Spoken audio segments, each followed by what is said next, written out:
Siap gerak. Berdoa mulai. Bismillahirrahmanirrahim. Raditu billahi robba wa bil islami dinan wa bi Muhammadin nabiyya wa rasulah. Rabbi zidni ilma warzuqni fahma. Amin. Ada yang bisa masuk hari ini? Ada. Siapa saja? Najib. Kenapa? Sakit. Siapa lagi? Abi. Abi kenapa? Sakit. Yang dua? Siapa? Ica dan Iya. Ica dan Dira ikut apa?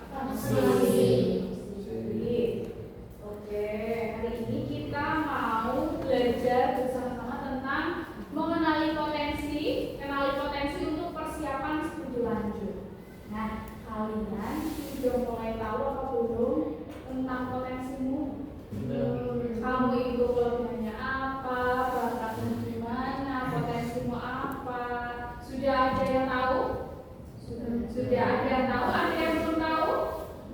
Ada juga ada yang masih bingung ya? Oke, hari ini kita akan belajar bersama tentang itu. Untuk nanti yang pertama kita akan mengenali gaya belajar itu apa, ya. Yang kedua nanti akan mengenali kecerdasan majemuk, ya. Kecerdasan majemuk atau multiple intelligence itu ada 8. Nah, nanti kalian bisa cari tahu kamu termasuk yang mana, ya. Dan juga dari potensi-potensi tadi yang sudah dicari tahu, ada bakatnya, ada multiple intelligence-nya, nanti digunakan untuk menganalisis kamu kira-kira nanti untuk kelanjutan studinya itu baiknya kemana. Untuk karirnya atau profesinya nanti itu kamu condongnya kemana sesuai dengan bakat dan potensi yang kamu miliki, gitu ya. Oke, sebelumnya ibu ingin kamu kan senang kalau berpasang-pasangan ya toh. Jadi kita berdiri.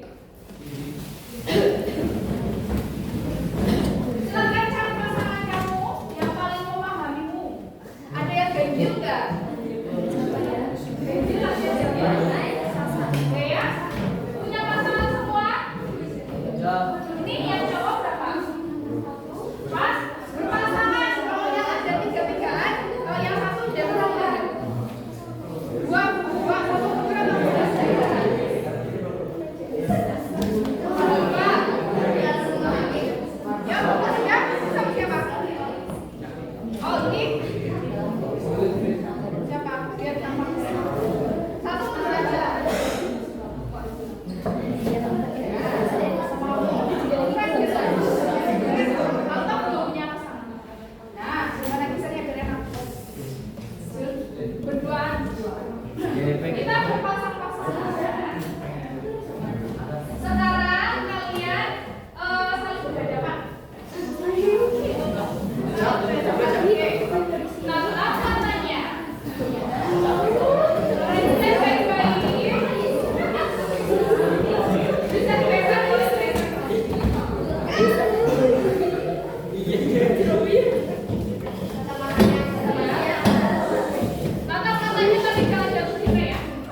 sebutkan 3 bakat temanmu dan juga sebutkan 3 kebaikan temanmu. Yuk, sebutkan kelebihannya dulu. Kelebihan pertama apa?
Menurut kamu itu benar apa tidak kelebihannya?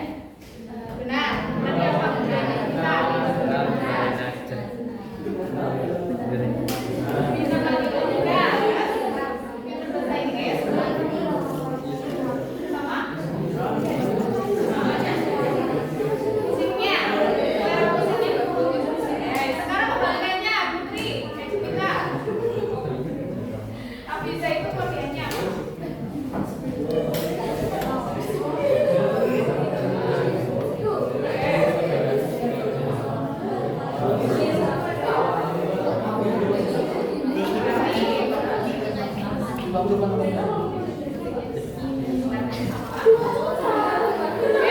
Yang lain, kok ke laki-laki coba sebutkan 3 bakat temanmu. Tadi siapa? Alta sudah? Ya, bakat temanmu siapa ini namanya? Zaki sama Alta. Kelebihan bakatnya Zaki apa? Akademiknya bagus. Yang bagus. Ingatannya bagus. Ingatannya bagus. Disiplinnya bagus. Oke, sekarang Alta kelebihannya apa? Oh, bakatnya apa? Bakatnya pinter bermain basket.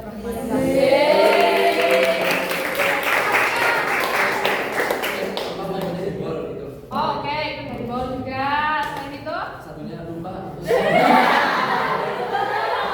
Oke, menurut kamu kalian tidak yang disampaikan tadi betul. Oke, tepuk tangan dong. Sebutkan 3 kebaikan temanmu, Mbak Naura sama Mbak Najla. Coba. Naura, kalau kebaikannya Najla apa? Yang pertama, Yang pernah dia lakukan. aku pernah melakukan kesalahan itu karena saya ngatain. Terus yang kedua Najwa sering nolong aku. Terus yang ketiga Najwa itu sering jadi kayak Oke, jadi kedengaran baik ya kalau. Oke, apalagi kalau kebalikannya, Naura kebaikan yang pernah dilakukan ke Najla apa?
dan multiple intelligence. HP-nya boleh dikeluarkan. Oke, sudah ada fotonya ya. Oke, tadi Ibu sudah share link ke Mbak Naura. Mbak Naura bisa nge-share yang pertama. Ya, gitu. Anak-anak nanti silakan kerjakan ini untuk menemukan gaya belajar kalian. Nanti silakan dikerjakan. Bawa HP semua ya? Bawa. Nanti dikerjakan. Kemudian hasilnya nanti di screenshot dan dituliskan di buku tulis. Ya, sudah bisa? Sudah bisa?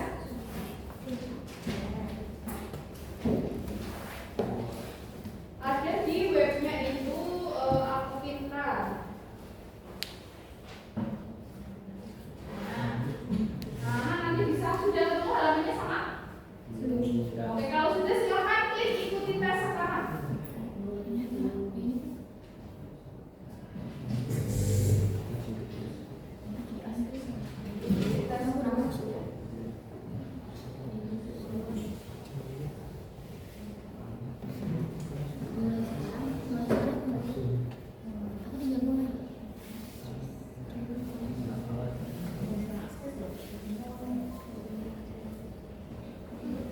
Yang sudah bisa buka boleh langsung dikerjakan.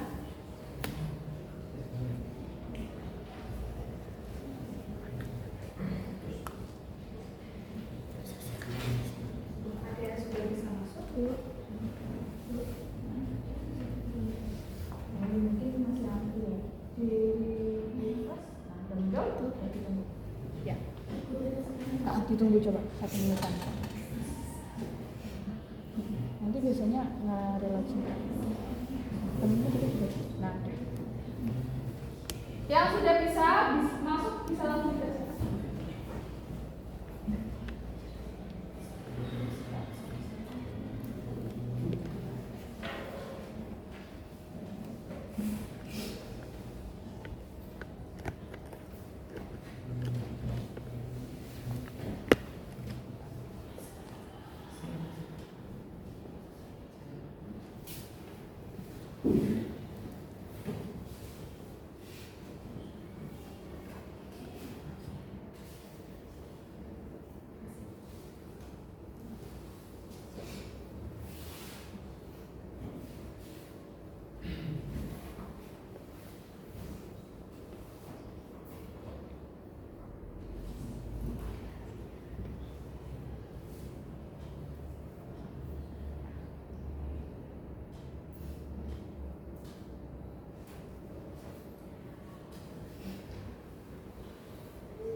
Bisa langsung klik.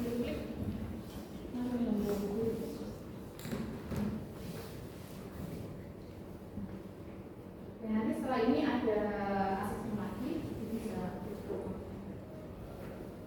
Ada yang ketinggalan? Belum bisa masuk? Bukan benar.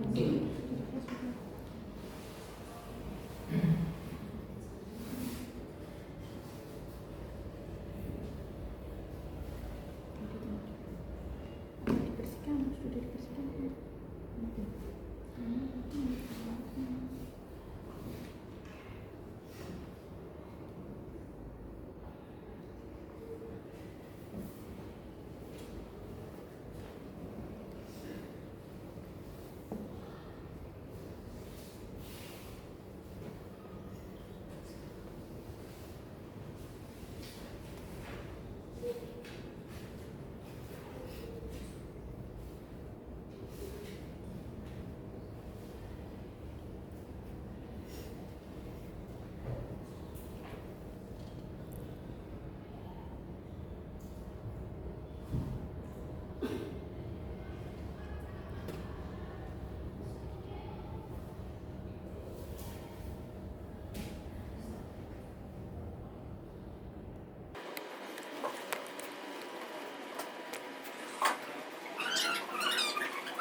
Oke, kinestetiknya dominan ya. Baik, sekarang kalian sudah paham fungsi yang dimaksud gaya belajar kinestetik itu cirinya seperti apa, visual itu yang gimana, auditory itu yang seperti apa. Kalau kinestetik cenderungnya apa? Mempraktikkan langsung, betul ya. Biasanya anaknya nggak bisa diem ya. Coba yang kinestetik yang kanan, yang dominannya kinestetik. Sesuai nggak sama kelakuanku seperti itu? Sama apa gaya belajar sehari-hari? Sesuai nggak? Nah, ada yang mikir ya di sini ya. Oke, bahasa emang gitu, emang sesuai itu. Nggak bisa diam, emang bahasa nggak bisa diam. Jam 5 telah selesai. Saatnya memasuki jam ke-6. Oke, kinestetik itu cenderung dia naik. Coba bacakan bahasa. Kinestetik ya. Kinestetik, gaya belajar kinestetik dapat belajar paling baik dengan berinteraksi atau mengalami hal-hal di sekitarnya.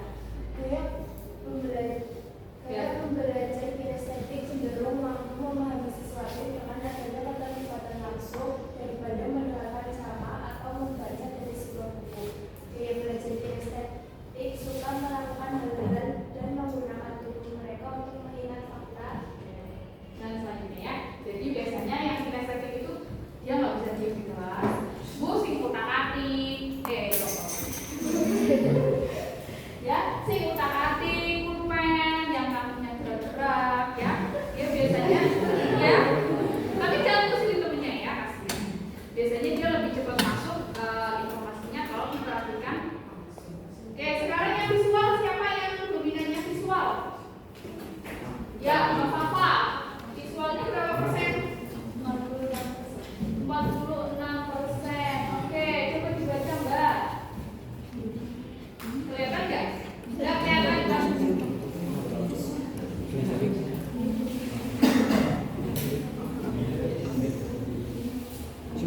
Ya. Coba. Gaya belajar visual menyerap informasi terkait dengan visual warna, gambar, peta, diagram, dan belajar dari apa yang dilihat oleh mata. Artinya, bukti-bukti konkret harus diperlihatkan terlebih dahulu agar mereka paham. Gaya belajar seperti ini. Oke, ya. Biasanya kalau visual dia lebih senang oleh visual. Dia senang melihat gambar-gambar secara langsung, ada warna-warnanya. Kalau belajar, kamu sering mewarnai tulisan nggak? Iya, berarti cocok ya. Coba visual yang lain angkat tangan. 1, 2, 3, 4. Visual 3, ya. Ya. Jadi memang terkadang itu ada kombinasi. Ya seringnya memang ada kombinasi dua gaya belajar. Kadang ya utak-atik program, kadang juga senang mewarnai, senang melihat gambar. Oke, untuk yang auditory siapa? Cung, angkat tangan. Yang auditory siapa saja? Yang gaya belajarnya auditory? Menora, ya, Niwa, lagi, lagi. Ini Pak, coba Pak, baca auditory Pak. Kelihatan kan? Ya, coba. tipe auditory adalah gaya belajar auditory adalah gaya belajar dengan cara mendengar yang memberikan penekanan pada segala jenis bunyi dan kata, baik yang diciptakan maupun yang diingat. Gaya pembelajaran auditory adalah di mana seorang lebih cepat menyerap informasi melalui apa yang ia dengarkan. Oke, jadi kalau dijelaskan secara langsung biasanya lebih mudah dipahami daripada baca sendiri. Ya, gitu ya. Oke, nah tadi sudah Ibu jelaskan beberapa tipe gaya belajar. Anak-anak juga sudah mendapatkan hasil asesmen dari gaya belajar kamu sendiri. Sekarang kita next ke asesmen yang kedua yaitu multiple intelligence. Nah,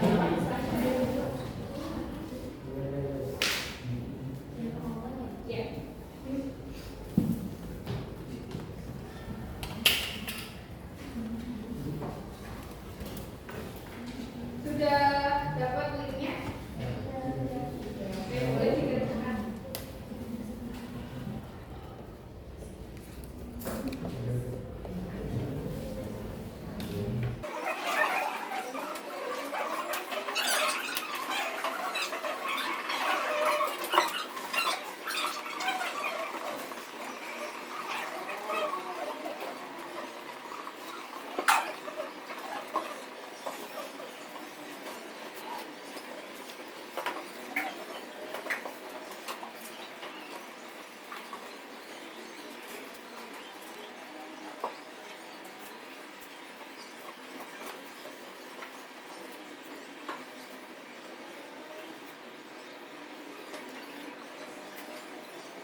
kalian pahami dan disesuaikan dengan hasil asesmen kalian. Nah ini tuh pakai teori yang mengembangkan itu towards Gardner, ya, yang mengembangkan teori multiple intelligence. Tadi Bapak kecerdasannya adalah musikal ya, musikal, kecerdasan musikal dan intrapersonal. Oke, cerdas musikal. Coba gimana Bapak berikan?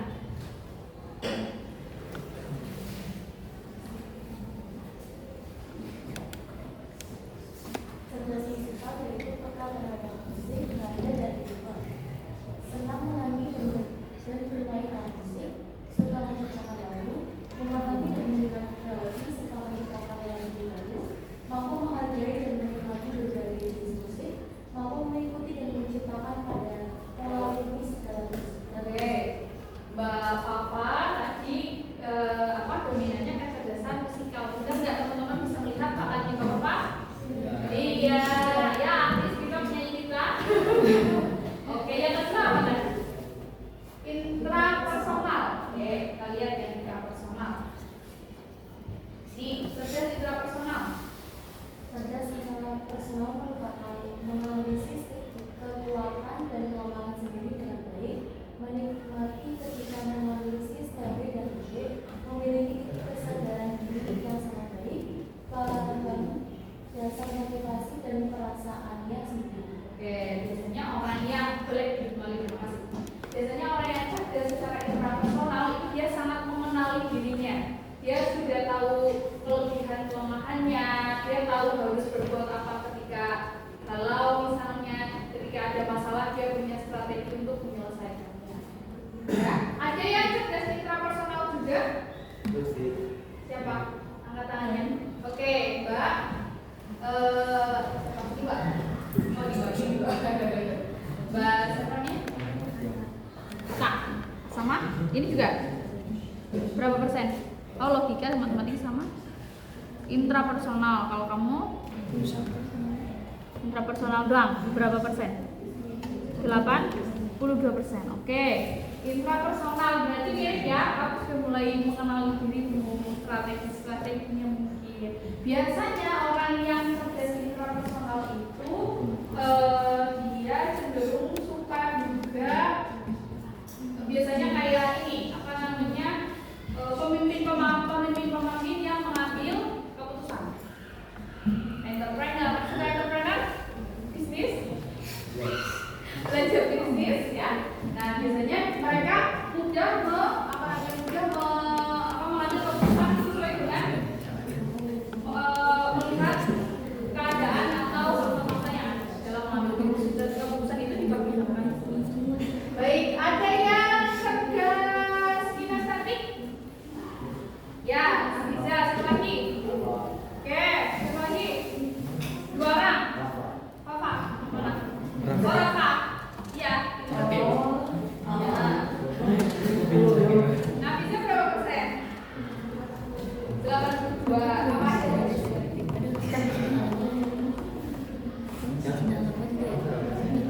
Yang paling tinggi? Kinestetiknya 82. Oke, kalau ini berapa tadi Mas? Punyamu? Di screenshot ya. Ini berapa? 89. Punya siapa lagi? Yang statik berapa? 96. Oke. Rafa 96 ya. Ini juga. Pak, coba dibaca. Kelihatan enggak? Cerdas kinestetik. Terakhir dalam menikmati membuat sesuatu dengan tangannya. Memiliki koordinasi fisik yang sangat baik. Ingat?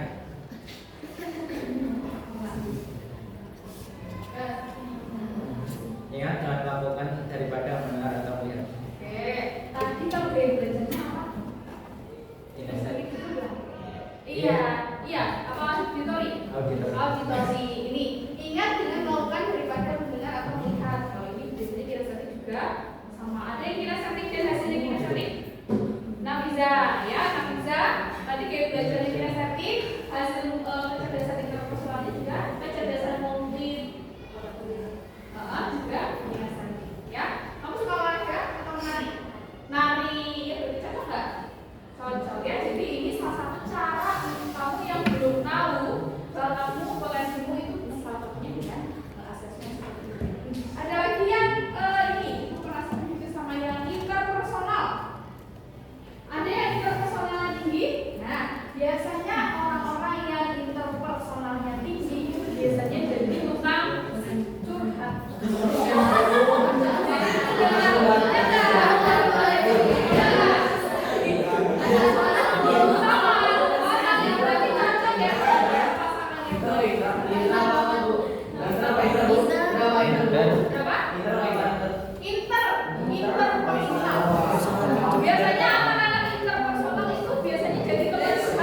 Cerdas interpersonal. 1. Berkomunikasi secara verbal dengan baik, terampil dalam komunikasi non-verbal, melihat situasi dari perspektif yang berbeda, menciptakan hubungan positif dengan orang lain, selesaikan konflik dalam aman dan Nah, biasanya orang-orang ini itu mereka pendengar yang baik, kemudian mereka biasanya jadi tempat curhat, kemudian juga kalau ada konflik biasanya pada larinya ke dia ya untuk penyelesaian permasalahannya. Jadi biasanya kecerdasan interpersonal itu dimiliki oleh guru BK, psikolog yang berkaitan dengan sosial, ya, sosial, berhubungan dengan orang lain, ya, misalnya juga dokter, perawat, yang mereka membutuhkan empati dalam profesi, ya. Oke, mungkin kita bahas itu dulu. Nanti anak-anak bisa pelajari lebih lanjut. Ada cerdas visual, ada nggak yang cerdas visual spasial? Siapa? Wita berapa persen? Aku ya. Yang lain ada? Ada. Irfan Berapa persen? 67. 67. Suka gambar nggak? Nggak tahu tapi nggak tahu. Yang paling tinggi apa? Irfan 100%. 100% siapa? Irfan.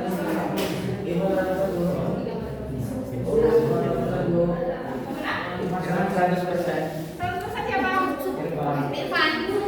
Wow, berarti kamu suka gambar banget nggak? Atau kamu sukanya desain? Suka desain ya? Desain gambar atau game? Iya bu, gitu ya. Suka game, suka desain.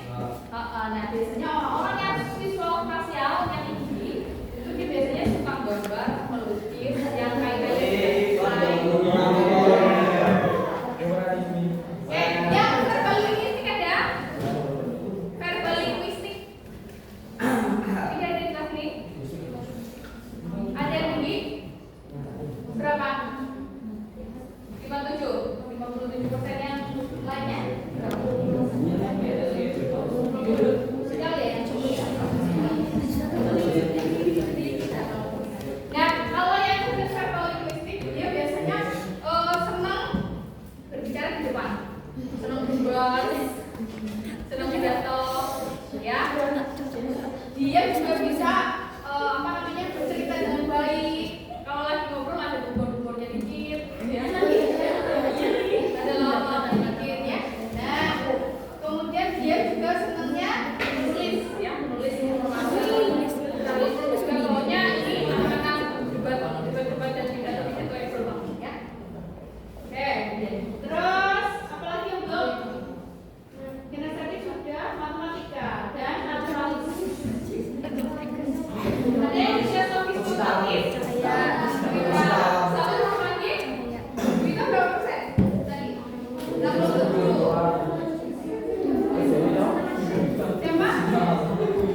Ya, kalau di Riasan itu ada realistis.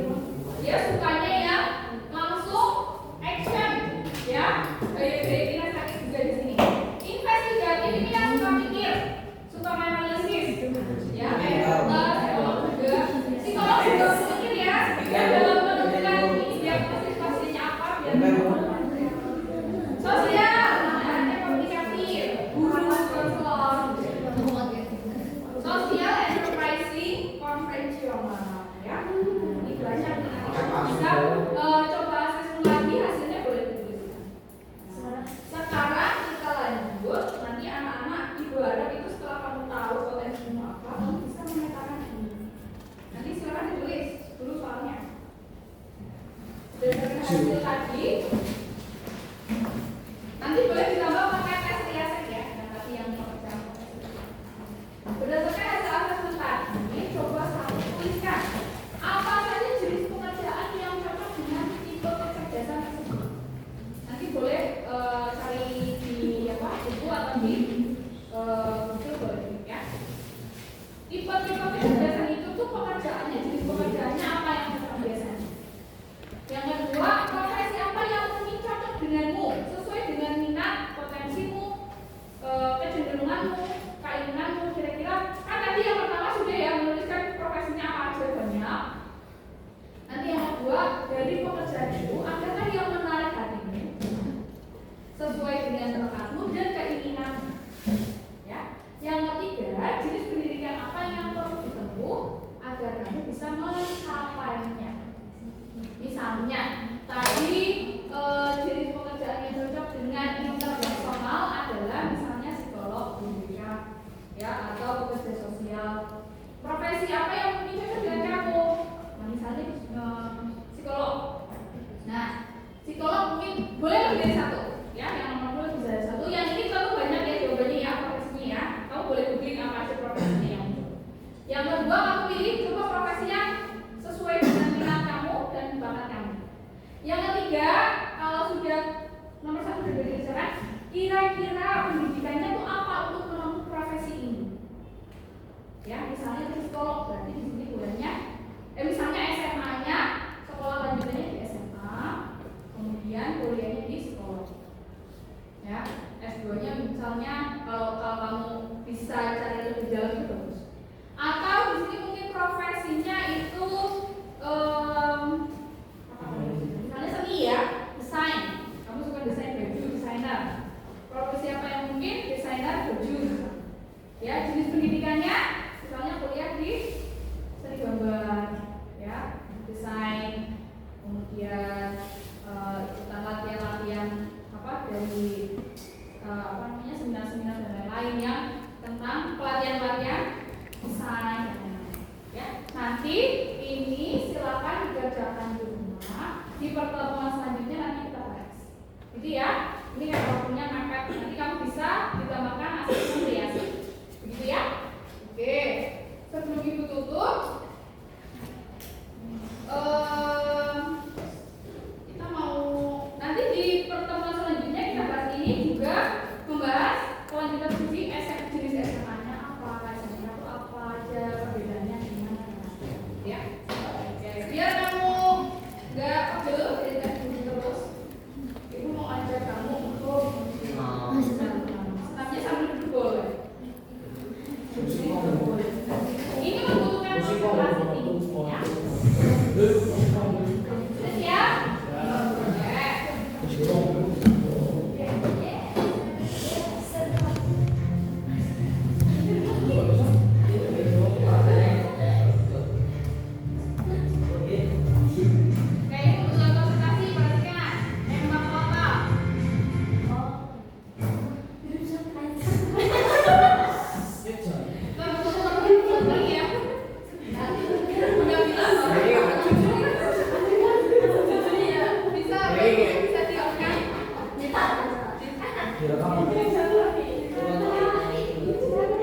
Sebentar ya.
mau ikut misalnya ekskul apa, lomba apa, mau lanjut kemana, kuliah kemana, profesi apa yang cocok untuk kita. Nah dengan itu hasil pengetahuan tentang potensi tadi bisa untuk menambah wawasan pilihan di masa depan ya.